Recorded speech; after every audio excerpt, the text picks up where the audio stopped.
সাধারণত যিনি সবে ইন্ডাস্ট্রিতে এসছে মানে either জব করতে অথবা ব্যবসা করতে, তাহলে তার উচিত হচ্ছে সে যে টাকাটা রোজগার করে তার থেকে একটা পার্সেন্টেজ ইনভেস্টমেন্ট করা স্টার্ট করে।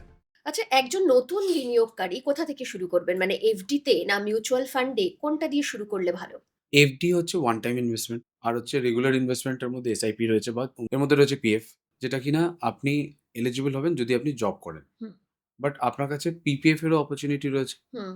যেখানে কিনা আপনি একটা গ্যারান্টেড রিটার্ন পেতে পারেন। অ্যাজ অফ নাও গভর্নমেন্ট এই ইন্টারেস্ট রেটটাকে নিয়ে খুব একটা বেশি ডিস্টার্ব করতে চায় না, চেঞ্জ করতেও চায় না। তো এর একটা রিটার্ন যেটা রয়েছে সেটাও কিন্তু ট্যাক্স ফ্রি রিটার্ন। এবার আপনার কাছে কত টাকা রয়েছে?